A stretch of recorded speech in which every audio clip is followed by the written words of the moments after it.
disciples transforming lives. Ketika Tuhan itu bertemu dengan seseorang, Tuhan itu akan melihat dia seperti dia pada versi terbaiknya.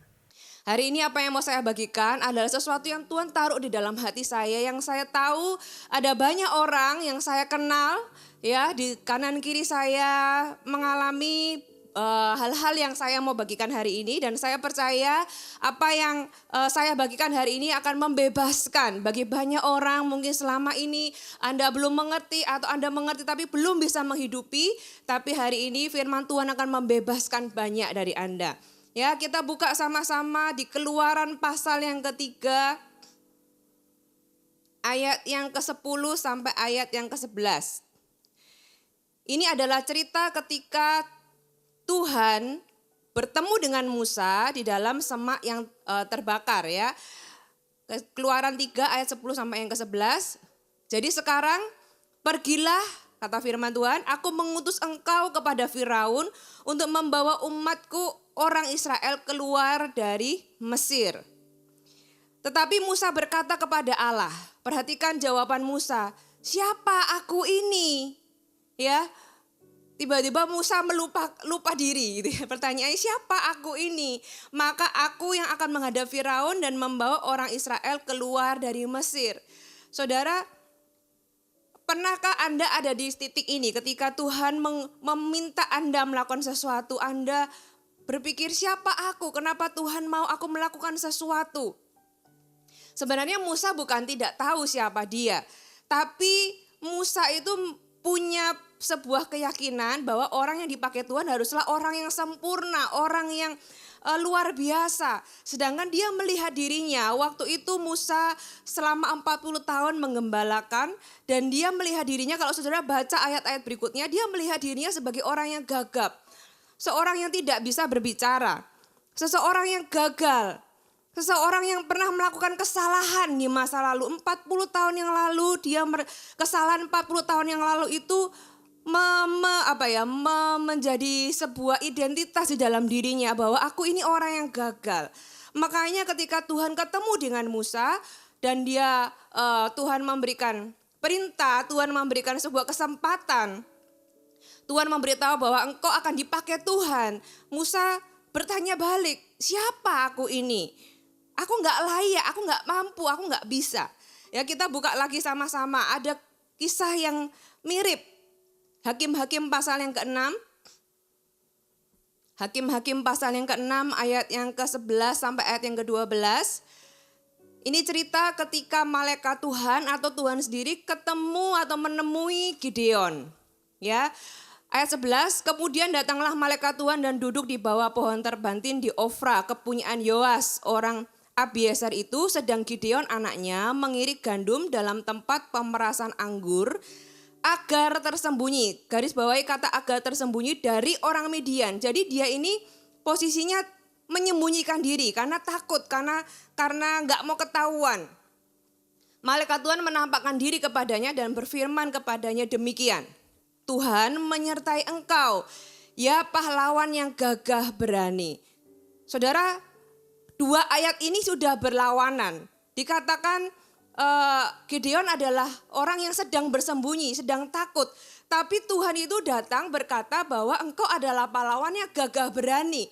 Berani dengan takut itu kan lawan kata ya saudara ya. Kemudian jawab Gideon ayat 13. Ah Tuanku, jika Tuhan menyertai kami, ya kan, karena Tuhan bilang Tuhan menyertai engkau. Gideon bertanya balik sama Tuhan. Jika Tuhan menyertai kami, mengapa semua ini menimpa kami?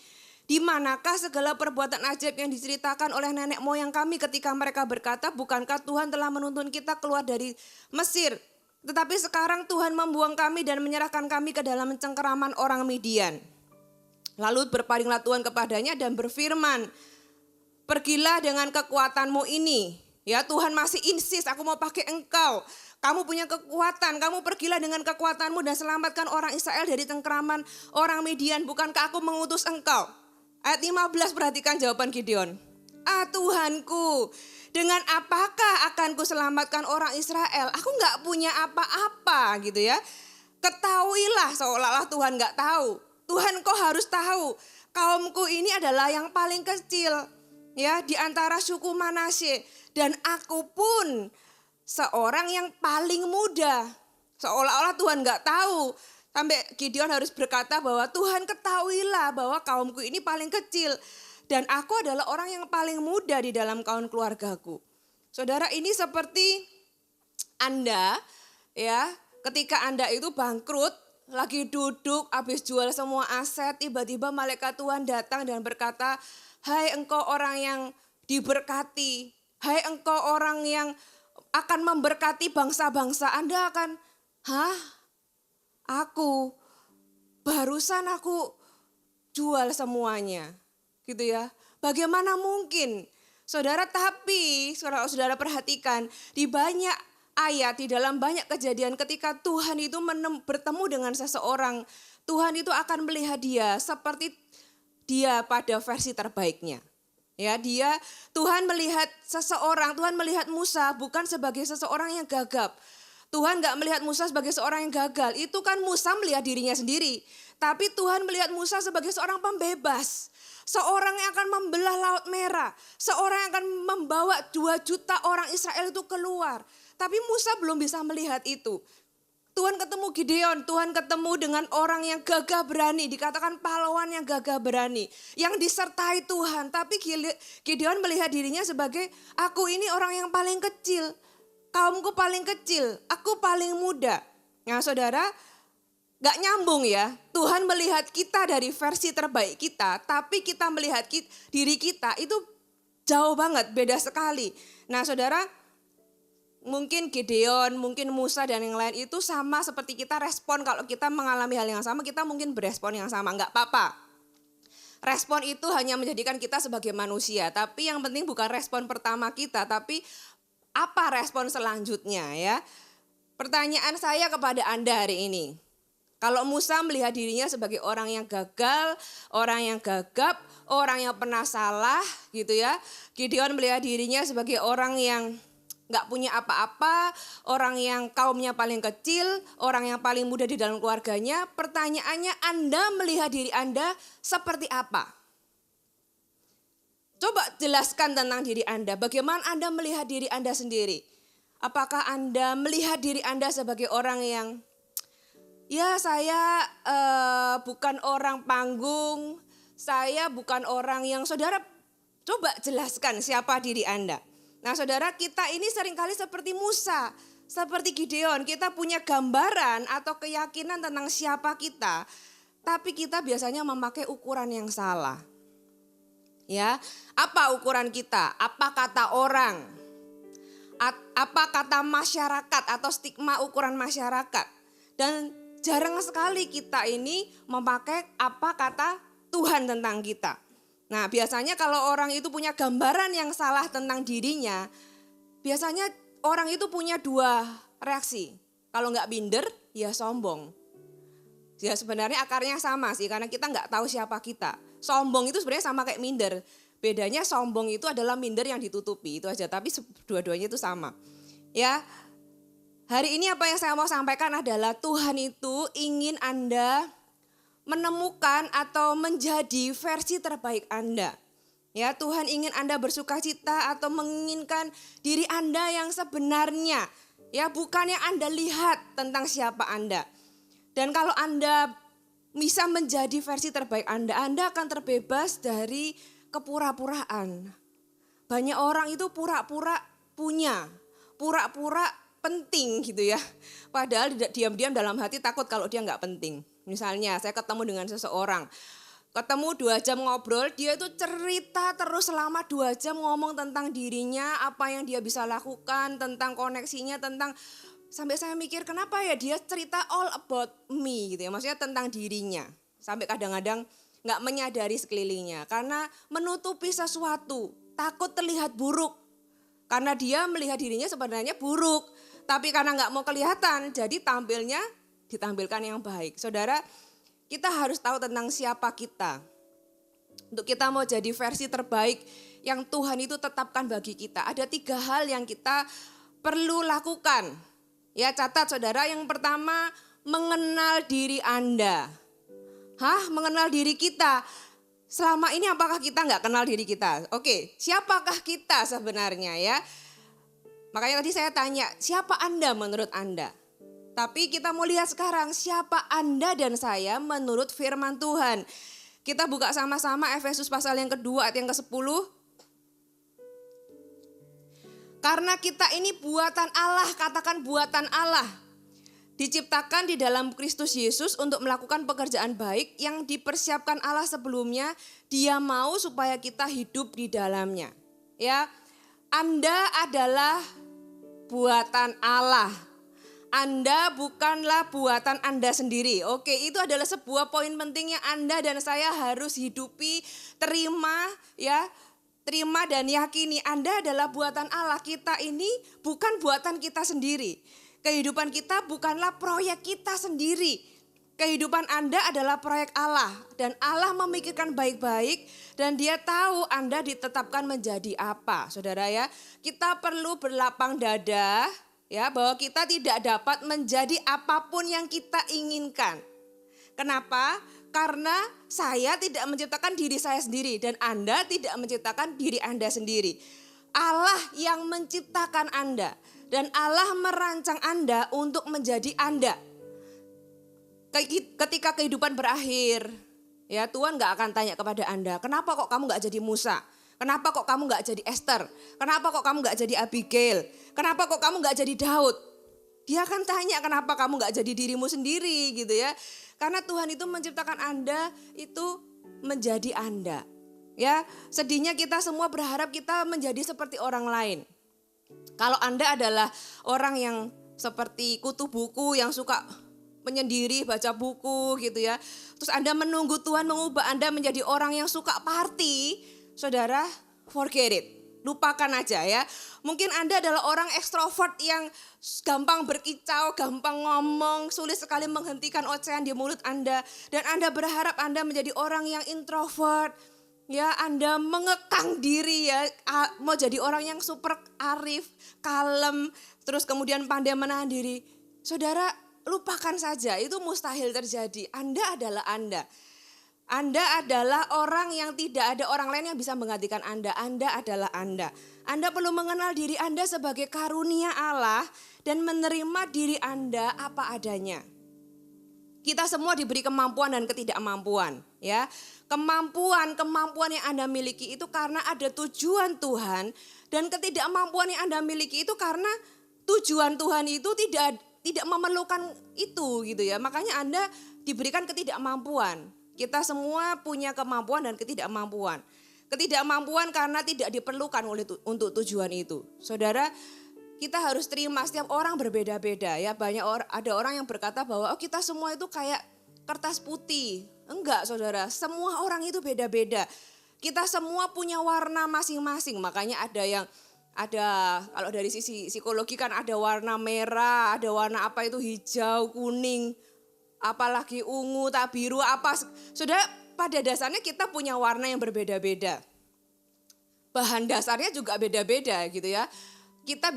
Orangnya bisa keras kayak kertas karton, ada yang kayak kertas HVS, ada yang kayak tisu, kena air, ada yang langsung mengalir, ada yang basah tak bisa dikeringkan, ada yang langsung robek. Saudara, kita semua beda-beda dan perbedaan kita itu karena kita itu dipisahkan dengan tujuan Tuhan yang masing-masing berbeda dalam kehidupan kita. Sekali lagi, kenallah diri Anda. Anda adalah buatan Allah. Anda adalah idenya Tuhan. Ciptaan yang dirancang secara unik untuk sebuah tujuan.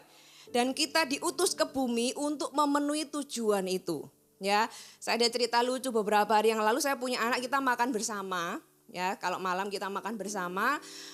Salah satu dari anak saya berkata gini, Ma, sekarang saya lebih suka pakai garpu nih, lihat saya kalau sekarang makan gak pakai sendok, saya pakainya garpu. Terus saya tanya balik, kenapa kamu kok makan pakai garpu? Kan makan pakai sendok gitu ya. Ya gak apa-apa, I just want to be different. Aku mau jadi orang yang unik. Saya bilang, kamu sendiri ini sudah unik gitu ya, gak usah buat yang aneh-aneh aja, kamu sudah unik gitu ya. Kadang-kadang kita mau jadi sesuatu yang berbeda. Kita ini sendiri nggak usah lakukan apa-apa. Kita ini sudah unik. Kita ini berbeda dengan yang lain. Sidik jari kita aja nggak ada yang sama, saudara ya. Dan Anda dirancang dengan spesial, dengan sebuah pemikiran yang matang dari Tuhan tentang siapa Anda. Dan Tuhan mau Anda menerima diri Anda sebagai Anda sendiri. Bukan menjadi seperti orang lain. Yang pertama, kenali diri Anda sebagai sebuah ciptaan. Seorang yang dipikirkan baik-baik dari ide Tuhan dengan sebuah tujuan. Ya, yang kedua, mengasihi diri Anda sendiri. Saudara bisa buka di Imamat 19 ayat 18, di Matius 19 ayat 19, dan banyak ayat lainnya yang berkata bahwa kasihilah sesamamu manusia seperti dirimu sendiri. Saudara, Anda perlu belajar mengasihi diri Anda sendiri. Ini sesuatu yang mungkin klise, tapi saya percaya enggak banyak orang yang pintar melakukannya. Saya melihat di kanan kiri banyak orang yang bergumul dengan mengasihi diri sendiri. Ini beda dengan mencintai diri sendiri yang sifatnya egois, tapi ini mengasihi diri sendiri sehingga kita bisa mengasihi orang lain. Karena firman Tuhan katakan perintah yang terutama ya selain mengasihi Tuhan dengan segenap hati, dengan segenap kekuatan, Tuhan juga berkata kasihlah sesamamu manusia seperti dirimu sendiri. Kalau kita nggak bisa mengasihi diri kita sendiri, kita nggak bisa loh mengasihi sesama kita. Mungkin ada orang yang membantah, enggak kok aku lihat ada orang itu yang sama dirinya sendiri itu nggak mengasihi, tapi bisa mengasihi orang lain. Saya kasih tahu. Orang yang seperti itu, mereka mengasihi orang lain, itu karena mereka ingin dikasihi. Karena mereka nggak bisa mengasihi diri mereka sendiri, jadi kasihnya itu nggak sehat. Saudara, kita perlu belajar mengasihi diri kita sendiri, supaya kita bisa mengasihi orang lain. Dan kata kasih ini adalah kata kerja aktif, berupa tindakan. Ada banyak orang nggak bisa mengasihi dirinya sendiri. Mungkin ya, karena ada orang-orang yang telah berhasil menanamkan gambaran yang buruk tentang mereka. Atau mungkin bukan orang lain, mungkin kita sendiri ya punya gambar diri yang buruk sehingga kita nggak merasa cukup pantas atau berharga untuk dikasihi. Saudara, gambaran yang sudah tertanam dari pengalaman hidup, dari apa kata orang, mungkin dari orang tua, mungkin dari teman, mungkin dari lingkungan, mungkin dari kesalahan kita sendiri, gitu ya, dan sebagainya. Itu membentuk kita sulit untuk mengasihi diri kita sendiri. Nah, masalahnya bagaimana kita memperlakukan diri kita sendiri demikian juga kita akan memperlakukan orang-orang di sekitar kita. Orang-orang yang tidak bisa mengasihi dirinya sendiri, tidak akan bisa mengasihi orang lain dan juga akan kesulitan mengasihi Tuhan. Saya berdoa firman Tuhan ini membebaskan Anda. Anda perlu mengasihi Anda sendiri. Ya, itulah kenapa Tuhan datang ke dunia menyatakan pada manusia sebuah kebenaran yang selama ini tertutup oleh dosa. Yaitu bahwa setiap manusia itu berharga dan sangat dikasihi Tuhan. Saudara, apa yang dimaksud dengan mengasihi diri sendiri? Mengasihi diri sendiri adalah mengasihi dengan sehat. Saya berikan Anda tiga hal dalam mengasihi diri sendiri. Yang pertama, langkah yang pertama adalah tinggal di dalam kasih Tuhan. Tinggal dalam kasih Tuhan. Tuhan mengasihi kita bukan karena apa yang kita lakukan. Bahkan ketika kita gak berbuat apa-apa atau mengecewakan Tuhan, ketahuilah bahwa Tuhan itu tetap mengasihi Anda karena siapa Anda. Ya, Roma pasal yang kelima ayat yang ke-8 dikatakan Kristus telah mati untuk kita ketika kita masih berdosa. Bayangkan, Yesus itu sudah mengasihi kita bahkan sebelum kita tuh bisa mengasihi Tuhan. Saudara, Anda perlu tinggal di dalam kasih itu. Yesus Kristus telah mati untuk kita ketika kita masih berdosa. Bukan ketika kita berbuat baik, bukan ketika kita sudah tahu bagaimana melayani, bukan ketika kita ini sudah memberi banyak, enggak. Yesus itu sudah mati untuk kita ketika kita masih berdosa. Tuhan mengasihi Daud yang pernah jatuh dalam perzinahan dan pembunuhan. Dia mengasihi Petrus yang pernah menyangkal. Tuhan mengasihi Thomas yang pernah meragukan. Tuhan mengasihi Anda dan saya dengan semua kesalahan dan kelemahan kita. Ya, langkah pertama untuk kita dapat mengasihi diri kita sendiri adalah dengan tahu bahwa Anda itu dikasihi oleh pribadi yang menciptakan Anda. Anda adalah orang yang dikasihi. Saudara, bayangkan Anda punya bayi, ya kira-kira umur 3 bulan, 4 bulan gitu ya. Terus waktunya makan, ya, apakah Anda akan memberikan makanan kepada bayi itu dengan sebuah syarat? Kamu duduk yang manis, kalau kamu nggak bisa membuat aku tertawa, kalau kamu nggak duduk manis, aku nggak kasih susu. Enggak kan saudara, saudara akan memberi karena dia layak dikasih, karena memang waktunya diberi makan. Dia diberi makan, diberi susu ya karena dia adalah seorang manusia yang layak untuk dikasihi, yang memang waktunya diberi makan. Saudara, Anda dan saya itu juga layak mendapatkan hal yang sama. Dan Tuhan itu menghargai Anda karena siapa Anda. Banyak orang mengira jika mereka tidak sepandai atau setampan atau sekaya orang tertentu, mereka tidak layak dicintai atau dikasihi.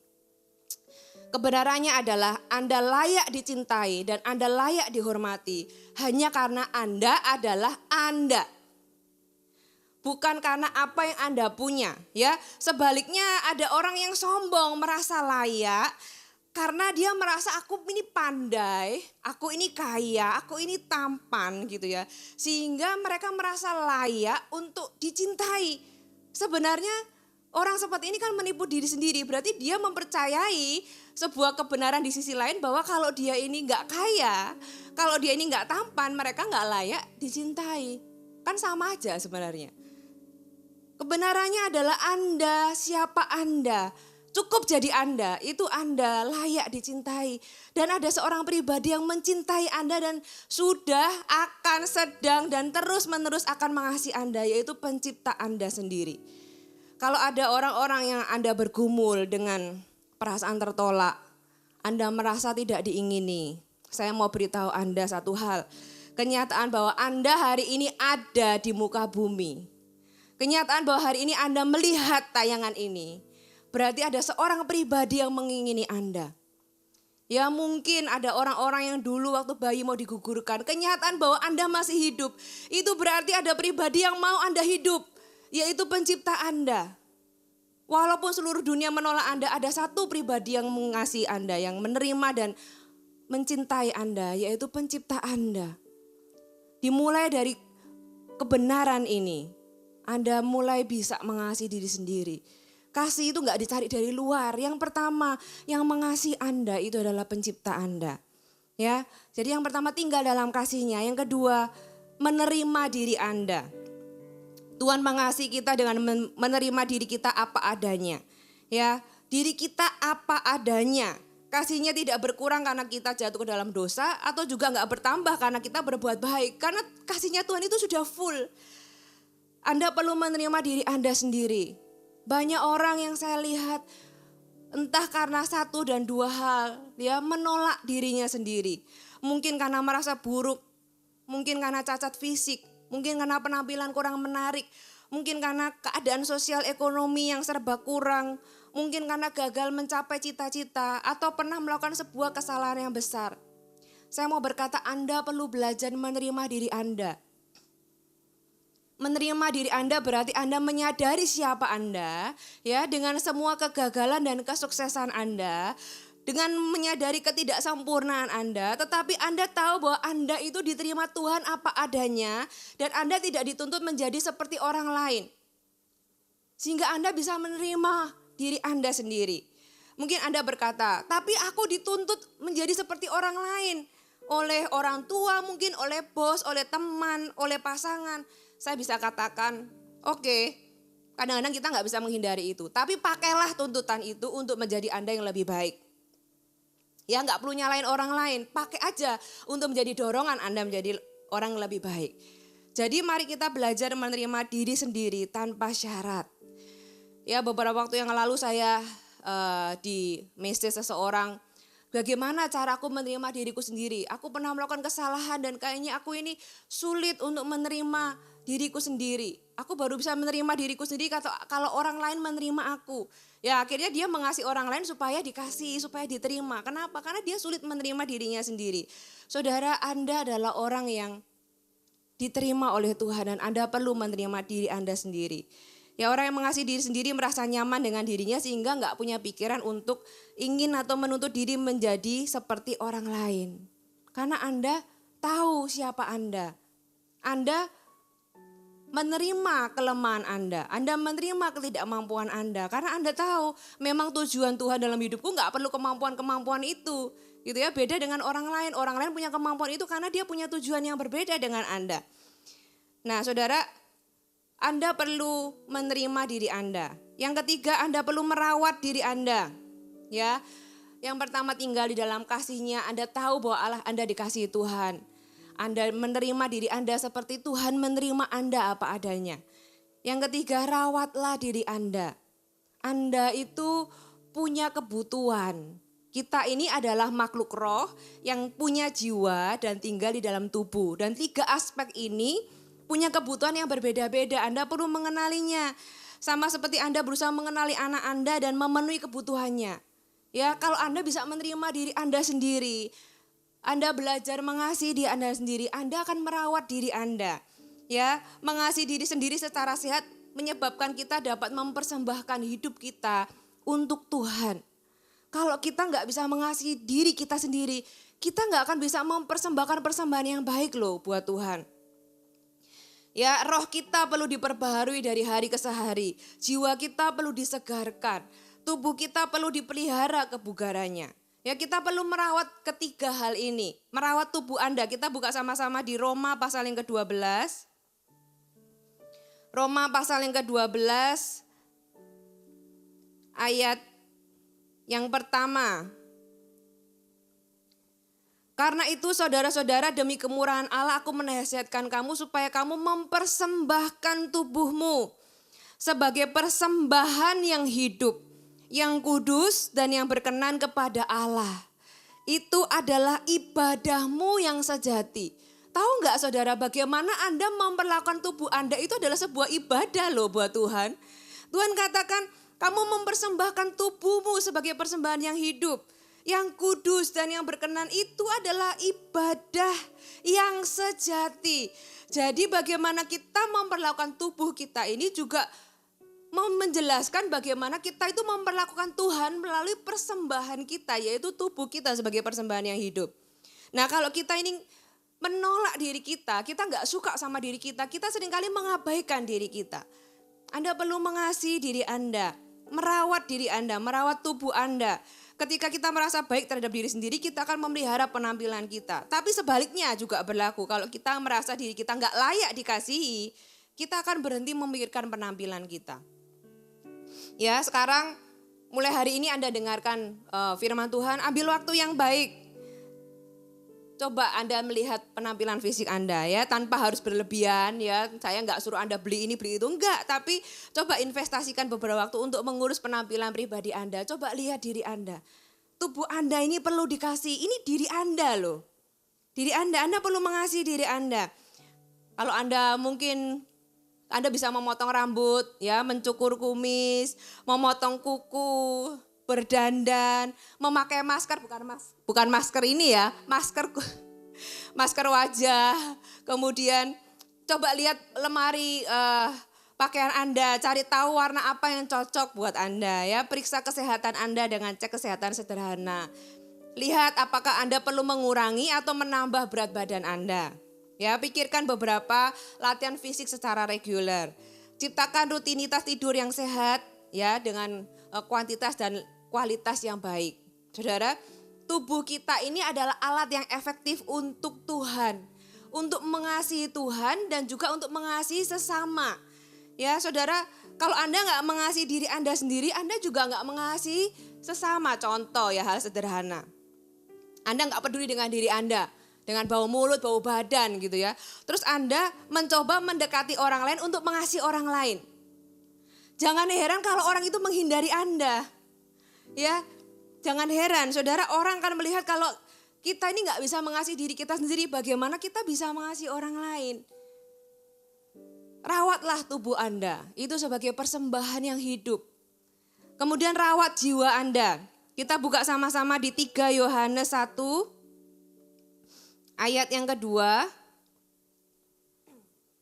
saudaraku yang kekasih, aku berdoa supaya engkau baik-baik dan sehat-sehat saja dalam segala sesuatu. Sama seperti jiwamu baik-baik saja.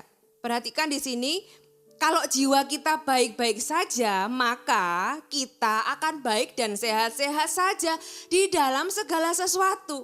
Jadi jiwa kita ini berhubungan dengan segala sesuatu di dalam kehidupan kita. Ya, makanya kita perlu merawat jiwa kita. Jiwa kita itu apa? Saudara, jiwa kita itu terdiri dari pikiran, emosi atau perasaan, dan kehendak. Kita perlu tahu, mengenal kebutuhannya dan memenuhi dan merawat dengan baik. Kenapa? Kalau jiwa kita baik-baik saja, maka kita akan baik-baik saja. Alias kalau jiwa kita sakit, maka yang lain juga akan sakit. Di dalam banyak hal hubungan, keuangan, masa depan dan sebagainya. Saudara, kita perlu cek bagaimana dengan jiwa Anda. Pikiran Anda, apakah pikiran Anda diisi oleh pikiran-pikiran yang salah, yang buruk, yang negatif, yang kotor. Bagaimana dengan perasaan Anda? Apakah Anda diliputi dengan perasaan yang negatif, takut, khawatir, cemas, gitu, yang marah, pahit, dengki, dendam? Bagaimana dengan kehendak Anda? Apakah kehendak Anda cukup selaras dengan kehendak Tuhan atau Anda selalu ingin mengambil jalan Anda sendiri? Coba refleksi hidup Anda, tidak ada yang terlambat. Saudara, ini waktunya Anda mulai melihat ke diri Anda. Bagaimana ya jiwaku? Masih ada jalan keluar. Saudara, rawat jiwa Anda. Dengan cara apa? Menemukan teman yang sejati. Join di dalam komunitas. Ya. Saudara juga perlu tertawa. Anda bisa tertawa sekarang? Tertawa itu baik bagi jiwa Anda, ya. Tertawa kapan terakhir Anda tertawa terbahak-bahak? Kalau di dalam psikologi atau sains gitu ya, kalau kita tertawa kan tubuh kita juga mengeluarkan hormon. Hormon sukacita, makanya firman Tuhan juga katakan hati yang gembira adalah obat. Tertawa. Mengisi pikiran Anda dengan hal-hal yang benar, yang baik, yang suci, yang sedap didengar, yang patut dipuji. Saudara, kita bisa memilih apa yang ada di pikiran Anda. Anda bisa keluarkan apa yang Anda nggak suka atau apa yang buruk. Ya, rawat jiwa Anda dengan cara apa? Mengampuni diri Anda sendiri dan mengampuni orang lain. Itu adalah ekspresi bagaimana Anda itu mengasihi diri Anda sendiri. Ampuni diri Anda. Kadang-kadang ada orang itu yang terlalu keras terhadap dirinya. Menuntut dirinya melakukan sesuatu yang hampir mustahil gitu ya. Seolah-olah dia harus bisa lakukan sesuatu. Seseorang di dalam diri Anda itu Anda kalau gambarannya itu kayak kuda dipecut terus gitu ya. Dipecut, ayo kamu pasti bisa. Saudara, jangan lakukan demikian terhadap diri Anda sendiri. Mungkin diri Anda itu dulu pernah melakukan sebuah kesalahan. Ya, dan Anda masih enggak terima, aduh aku kok pernah berbuat kesalahan seperti itu. Saudara, ini waktunya Anda mengampuni diri Anda sendiri. Yes, Anda pernah salah. Ya, diri Anda itu pernah salah. Sama seperti Anda juga mengampuni orang lain, ampuni diri Anda sendiri. Ya, jangan dipaksa terus, jangan diseret terus, jangan dipukuli terus diri Anda. Saudara, Anda perlu mengasihi diri Anda sendiri. Ada seseorang di dalam diri Anda ini yang Anda perlu cintai. Tubuh Anda, jiwa Anda, dan yang terakhir, rawatlah roh Anda. Sama seperti tubuh, jiwa, dan roh adalah satu. Semuanya punya kebutuhan ya. Dan roh juga punya kebutuhan yang perlu dipenuhi. Bagaimana caranya? Miliki disiplin rohani. Saudara, kalau baca di Matius, kita gak perlu buka, Matius pasal yang ke-6, itu ada 3 disiplin rohani yang Tuhan itu ajarkan, yaitu berdoa, berpuasa, dan memberi sedekah. Atau memberi untuk pekerjaan Tuhan. Ya, 3 hal ini adalah sebuah disiplin rohani yang kita perlu latih terus-menerus, karena itu adalah sesuatu yang baik bagi roh kita. Berdoa. Firman Tuhan katakan berdoalah, karena roh itu, roh memang penurut tapi daging itu lemah. Kita perlu kasih makan roh kita perlu berdoa bersungguh-sungguh, berjaga-jaga gitu ya. Berpuasa, merendahkan diri, itu adalah aktivitas rohani. Memberi, kadang-kadang kita berpikir memberi itu adalah aktivitas jasmani, bukan. Memberi itu aktivitas rohani, itu adalah sebuah disiplin rohani. Beribadah, Ibrani pasal ke-10 ayat 25, jangan menjauhkan diri dari pertemuan-pertemuan ibadah. Beribadah, Anda perlu memberi makan karena roh Anda itu butuh beribadah. Itu adalah kebutuhan roh Anda merenungkan dan mempraktekkan firman Tuhan. Di Yakobus 1 ayat 21 sampai 22. Jadi pelaku firman, menerima dengan lemah lembut. Kita buka yang ayat ini ya. Yuk. Yakobus pasal yang ke 1 ayat 21. Sebab itu buanglah segala sesuatu yang kotor dan kejahatan yang begitu banyak itu, dan terimalah dengan lemah lembut firman yang tertanam di dalam hatimu yang berkuasa menyelamatkan jiwamu. Tetapi hendaklah kamu menjadi pelaku firman dan bukan hanya pendengar saja, sebab jika tidak demikian kamu menipu dirimu sendiri. Ini adalah bagaimana kita ini merawat roh kita. Ya saudara, Anda perlu mengasihi diri Anda perlu merawat ketiga hal ini. Dan kalau Anda sudah bisa menerima diri Anda, ya Anda merawat diri Anda. Yang terakhir, jadi atau mengejar versi terbaik Anda. Ya, Anda dan saya punya versi yang terbaik menurut Allah, bagaimana Allah melihat kita. Dan itu seringkali beda jauh dari bagaimana kita melihat diri kita sendiri. Ya, kita perlu bertumbuh, kata kuncinya adalah bertumbuh, katakan bertumbuh.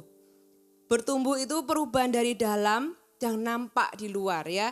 Tuhan mau kita bertumbuh. Pertumbuhan itu memperlihatkan sebuah perubahan dari kecil jadi besar. Ya, dari kecil jadi besar. Saudara, banyak orang di sekeliling kita ini mau kita berubah. Ya, misalnya bos kita menginginkan kita menjadi lebih produktif. Klub kesehatan kita menginginkan Anda lebih bugar. Perusahaan kartu kredit Anda menginginkan Anda lebih banyak berutang. Jaringan televisi menginginkan Anda lebih sering menonton acaranya. Restoran menginginkan Anda makan lebih banyak. Dokter menginginkan Anda lebih sering berkunjung. Saudara, itu setiap orang di sekeliling kita punya agenda buat kita. Ada satu pribadi yang gak punya agenda yang lain untuk pemenuhan kebutuhan mereka, yaitu Tuhan sendiri. Dia gak punya agenda lain. Dia cuma ingin yang terbaik dalam diri kita. Dia gak punya kebutuhan yang tidak terpenuhi atau mengharapkan Anda menolong memenuhi kebutuhan itu, enggak. Makanya kita bisa menyerahkan hidup kita di dalam tangan Tuhan. Rasul Paulus dikatakan di Roma 8 ayat 28, kita tahu sekarang bahwa Allah turut bekerja dalam segala sesuatu untuk mendatangkan kebaikan bagi mereka yang mengasihi Dia. Tuhan mau memakai semua kejadian Anda untuk membuat Anda menjadi lebih baik. Menjadi versi terbaik Anda. Tuhan menginginkan Anda untuk bertumbuh. Ya, dan Dia sendiri yang mencetuskan ide pertumbuhan itu. Dikatakan supaya kita itu menerima pertumbuhan kita dan membangun diri kita di dalam kasih. Pertumbuhan Anda sama sekali bukan berpusat kepada diri Anda, tapi untuk sebuah tujuan. Makanya lebih penting kita ini diselamatkan untuk apa? Kadang-kadang kita itu membesarkan gitu loh. Aku diselamatkan dari neraka. Aku diselamatkan dari sesuatu yang buruk. Aku diselamatkan dari banyak hal. Aku disembuhkan dari sakit. Aku diselamatkan dari kebangkrutan. Itu sesuatu yang baik. Tapi pertanyaannya, Anda itu diselamatkan untuk apa? Saudara, Anda harus menuju ke sana ya. Tuhan merancang Anda bertumbuh supaya Anda menjadi bagian dari proyek penebusan dengan sumbangsih yang tidak mungkin diberikan orang lain selain Anda. Karena Anda unik. Dia menginginkan Anda bertumbuh supaya orang banyak dibangkitkan semangatnya. Mungkin Anda adalah orang yang suka memotivasi orang lain. Ya, untuk itulah Tuhan mau Anda menjadi versi terbaik Anda. Ya, mungkin Anda bertumbuh, Tuhan menginginkan Anda bertumbuh supaya musik itu digubah, musik-musik rohani. Ada lagu-lagu yang menguatkan, lagu-lagu yang menyegarkan, lagu-lagu yang membawa orang masuk dalam hadirat Tuhan. Ada orang sakit yang ditolong. Mungkin Anda menolong dengan cara memberi, dengan cara Anda mengobati, dengan cara Anda merawat. Ya, Tuhan menginginkan Anda bertumbuh supaya perusahaan berkembang pesat sehingga Anda dapat memberkati banyak orang. Setiap Anda dan saya punya sumbangsi yang berbeda-beda yang tidak bisa digantikan oleh orang lain dan Tuhan mau Anda hidup seperti itu. Mazmur 93 ayat 13 sampai 14 dikatakan, orang benar akan bertunas seperti pohon korma, akan tumbuh subur seperti pohon aras di Libanon. Mereka yang ditanam di bait Allah akan bertunas di pelataran Allah kita. Garis bawahi kata tumbuh subur. Saudara, Tuhan mau Anda bertumbuh, dan satu hal yang Anda harus tahu bahwa ketika Anda bertumbuh, Anda akan berubah, namun Anda akan selalu menjadi Anda. Oke, saya akan ulang-ulang itu terus ya. Biji apel dapat bertumbuh menjadi pohon apel. Tapi tidak mungkin dia bertumbuh jadi pohon mawar. Biji itu akan menjadi pohon apel yang sehat atau menjadi pohon apel yang sakit. Tapi dia akan tetap jadi apel. Anda akan senantiasa jadi diri Anda. Entah Anda bertumbuh sehat ataupun tidak sehat gitu ya. Tapi ya berdoa supaya kita bertumbuh ke arah versi terbaik kita, yaitu versi yang sehat. Tapi Allah tidak pernah menciptakan Anda untuk berubah menjadi orang lain. Karena apa? Karena dari awal Tuhan itu sudah merancang keunikan Anda. Untuk Anda jadi Anda. Saudara, ada orang yang mengira jika mereka berusaha bertumbuh secara rohani, mereka harus menjadi orang lain. Tetapi Tuhan itu gak pernah membuang bahan mentah Anda. Dia mengarahkan. Ya, seperti Paulus. Sebelum Paulus bertemu dengan Yesus, ia adalah seorang radikal. Dia adalah seorang yang cerdas dan penuh gairah menganiaya jemaat Tuhan. Nah, setelah Paulus ketemu dengan Yesus, dia nggak tiba-tiba jadi orang yang alim, saudara, yang diam gitu ya. Dia tetap jadi orang yang radikal, dia nggak berubah. Dia tetap jadi orang yang radikal, yang cerdas, yang penuh gairah. Tapi kali ini dia melakukannya untuk Tuhan. Sudah coba lihat, orangnya nggak berubah, tapi Tuhan mengarahkannya ya. Ada satu cerita, kalau saya ambil dari buku, ada satu cerita, ada anak kecil umur 4 tahun gitu ya. Anak ini punya kemauan keras. Dia kemana-mana pergi naik sepeda roda 3, masih kecil saudara ya. Terus mamanya ini kadang cari anaknya kemana, mungkin karena itu sebuah kompleks yang tertutup gitu ya. Makanya anaknya suka pergi. Nah, satu kali mamanya itu karena saking gak bisa kasih tahu, mamanya bilang, oke, ini ada pohon, ini ada mobil. Kamu cuma boleh naik sepeda di antara pohon dan mobil. Kalau kamu keluar dari area ini, kamu akan dapat hukuman gitu ya. Kamu akan dipukul di pantat. Terus anaknya bilang gini, ya udah mama pukul aja sekarang sebelum aku naik sepeda. Pernah Anda punya anak seperti itu? Pukul aja sekarang sebelum aku naik sepeda, karena aku sudah tahu aku mau kemana gitu ya. Aku mau pergi ke tempat temen, nggak mau sekedar di sini. Nah saudara, apakah Anda terkejut kalau Anda tahu bahwa saat anak ini besar, dia punya kemampuan kepemimpinan yang hebat dan kegigihan yang sulit dihentikan? Ya karena memang dia seperti itu dari sononya saudara ya. Yang kita perlukan adalah mengarahkannya. Kita nggak bisa mengganti orang lain. Ini kabar baiknya, kalau Anda bertumbuh, Anda akan menjadi semakin seperti diri Anda. Ya, Anda menjadi semakin seperti orang yang dipikirkan Allah ketika Tuhan merancang Anda. Ini adalah kabar baiknya, Anda nggak perlu jadi orang lain karena Tuhan nggak merancang Anda jadi orang lain.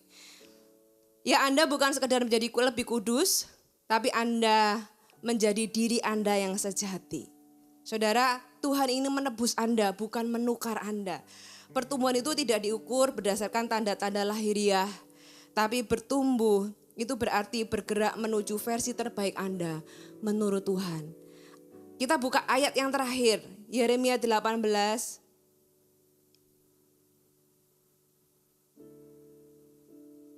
Ayat yang kedua sampai ayat yang keempat. Pergilah dengan segera ke rumah tukang periuk, di sana aku akan mendengarkan perkataan-perkataanku kepadamu. Lalu pergilah aku ke rumah tukang periuk dan kebetulan ia sedang bekerja dengan pelarikan. Apabila bejana yang sedang dibuatnya dari tanah liat di tangannya itu rusak, maka tukang periuk itu mengerjakannya kembali menjadi bejana lain menurut apa yang baik pada pemandangannya. Saudara, ini kabar baik bagi Anda. Kalau Anda melihat diri Anda, oke aku mau. Tapi aku hari ini melihat hidupku ini sudah hancur. Aku melihat hidupku ini sudah rusak. Kayaknya sudah gak mungkin diperbaiki lagi. Apakah masih ada harapan untuk aku? Firman Tuhan katakan, apabila bejana yang sedang dibuat dari tanah liat di tangannya itu rusak, maka tukang periuk itu mengerjakannya kembali. Saudara, ini loh jaminan kalau hidup kita itu ada di tangan Tuhan. Tentunya siapa sih yang pengen hidupnya rusak? Tapi kalau itu sudah terjadi bagaimana? Kalau engkau memberikan dirimu di tangan Tuhan, Tuhan itu seperti penjunan yang mengerjakan hidup Anda kembali. Menjadi bejana lain yang menurut apa yang baik. Dan saya percaya pemandangan Tuhan baik itu lebih baik daripada pemandangan manusia manapun. Katakan amin. Ini adalah pengharapan Anda, jangan menyerah untuk hidup Anda. Tuhan aja gak menyerah kok dengan hidupmu. Saya berdoa hari ini ada orang-orang yang engkau dibebaskan dari ketertolakan. Kalau selama ini engkau menolak diri Anda sendiri, ini waktunya Anda menerima kasih Tuhan itu. Dan Anda mulai mengasihi diri Anda sendiri. Kita masuk lebih dalam lagi dalam hadirat Tuhan. Saudara, berapapun usia Anda mungkin berkata, oh ini bagi orang-orang yang masih muda. Enggak, ada banyak orang yang mungkin sudah berusia lanjut pun struggle. Selama ini merasa gak cukup layak untuk dikasihi. Anda mungkin bergumul dengan perasaan tertolak. Anda mungkin bergumul dengan perasaan tidak diingini. Ini waktunya Tuhan membebaskan Anda. Tuhan mengasihimu apa adanya. Dia tahu kok kesalahan-kesalahanmu dan dia sudah mengampunimu. Ini waktunya kita berdamai dengan diri kita sendiri dan biar hari ini menjadi hari pembebasan bagi banyak orang. Izinkan Tuhan berkata, Tuhan mengasihimu. Kita nyanyi. Hai, terima kasih sudah bergabung bersama kami, Gereja Mount Sharon, Jabodetabek. Sebagai gereja Tuhan, adalah kerinduan bagi kami untuk melihat Anda terus bertumbuh di dalam pengenalan akan Tuhan dan mengalami perubahan hidup. Maka dari itu, bergabunglah bersama komunitas kecil kami, Connect Group. Dapatkan informasi lebih lanjut pada kolom deskripsi kami. Last but not least, don't forget to subscribe dan bagikan video ini kepada orang yang Anda kasihi. Thank you for joining us and see you next time.